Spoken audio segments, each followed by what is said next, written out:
What's up, party people? Quintarian here, and it's been a couple weeks since the information's come out, but DNF Duel has put out information regarding the DLC character that's going to be coming to their first season pass, or possibly only season pass, Spectre. Now, as of the making of this video, the official trailer has not been uploaded to DNF Duel's YouTube channel. But if you want to check out the video, you can always check out IGN's tweet, which I've linked in the description file below.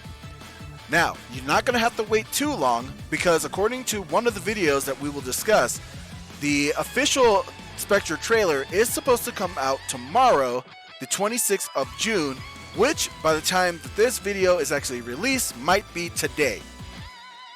So on to the videos for discussion. The first one is a 3-minute long developer interview, which they talk briefly about how Spectre is supposed to be played and what she can do, and giving thanks to fans for showing support to the game. The second video, which we're going to go a little bit more into depth into, is the new system trailer. Now, in this trailer, they are talking about 2 new mechanics which will be implemented into the game DNF Duel once the DLC update goes live. Now, we'll quickly cover the 2 new mechanics in this video. The first is the select cube. This allows for a player to select either a gold or a clear cube, which will determine when your character will enter Awakening mode. The gold cube, which functions just how the game currently plays right now, your Awakening effects are activated when your character has 30% health or less. The benefits of this cube is that you as a player, when you do enter Awakening mode, you will get the full potential of that character. But the drawback is that you will have less health to work with. Now, the clear version, the Awakening effects are activated when your character has 50% health or less. The benefits of this cube is that you're able to enter Awakening state much sooner and earlier in the match, but the boosts that you do receive are actually much milder than the gold cube version. So ultimately, you'll have to decide on which version is overall better for your playstyle or the character that you use. Those that can heal, like Berserker, you might benefit more from the gold if you want to get that full potential, but then try to heal up, which is actually one of his attributes. But there are also characters that can create their own white health and convert that health, and thereby removing their life. Berserker also has this ability, as well as Troubleshooter, and a clear cube would allow them to use this ability to hit Awakening mode much quicker at 50% life than trying to go down to 30%. Indomitable Spirit. This is a defensive mechanic that I think has been very much needed to the game. So what is Indomitable Spirit? Well, it can only be used while blocking, and when used, instead of your guard meter depleting, you will instead take white damage, which again is recoverable health. The stun time while blocking also becomes consistent. This means that moves that are plus or advantageous and allow for the attacker to continue their string while on block will now allow the defender to counterattack. In this example, we see that Swiftmaster ends a pressure string and is probably supposed to be safe on block.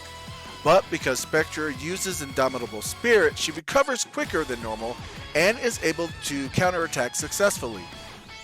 It voids pushback on guard.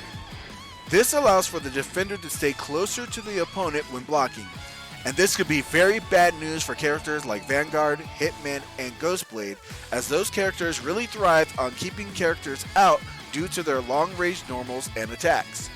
And characters that have shorter range, such as Grappler, Dragon Knight, and Kunoichi, could find themselves benefiting as they are able to get in on their opponents much easier. And finally, right after Indomitable Spirit is activated, guard break damage is no longer received for guarding against a continuous attack.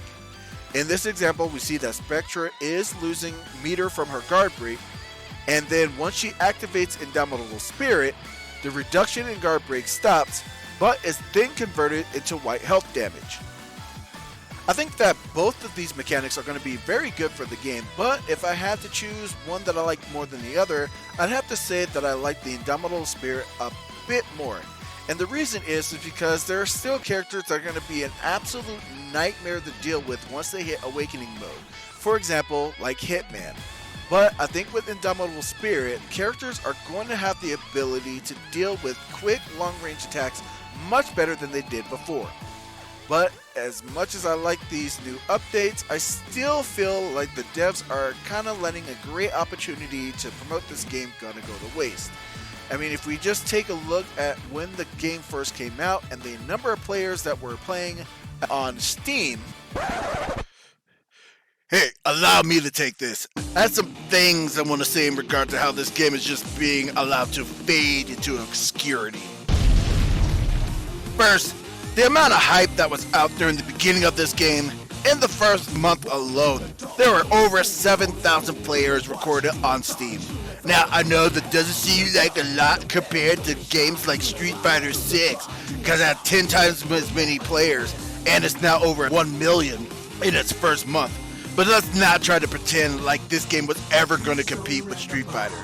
DNF started out hot, and because it wasn't the flagship game of ARCs, the attention given to it was apparently not there from the beginning. It took the game being out for nearly 6 months before they even mentioned any type of additional content coming to the game. And most games have additional content mentioned even before its release.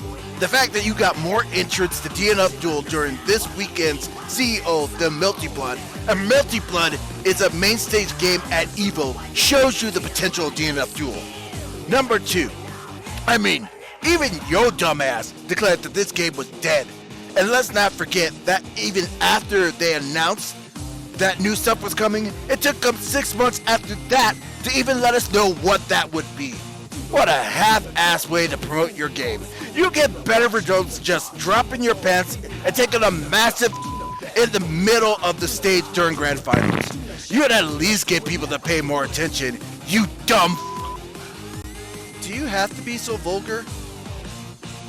Man, you.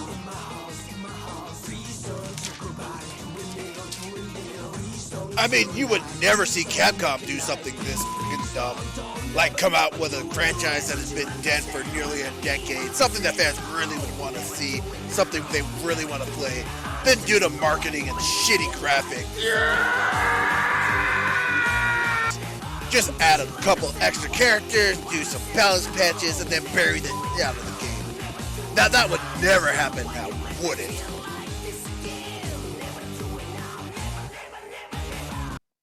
Now, despite the delivery, I do have to agree with Strife.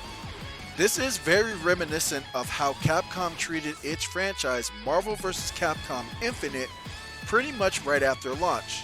Right after the game was released, Capcom did release some DLC characters for the game, a couple of balance patches, but after that they completely stopped supporting it.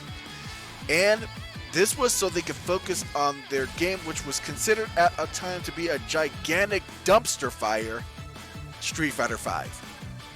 For a game that has the potential to be as exciting as Ultimate Marvel vs. Capcom 3 with its crazy long combos, virtual one-touch kills, and crazy combat potential for every character, it's just a shame that DNF Duel is really only a game that was meant to give DFO fans another way to play their favorite classes, or depending on how you look at it, a way to get fighting game fans to start playing their huge MOBA hit.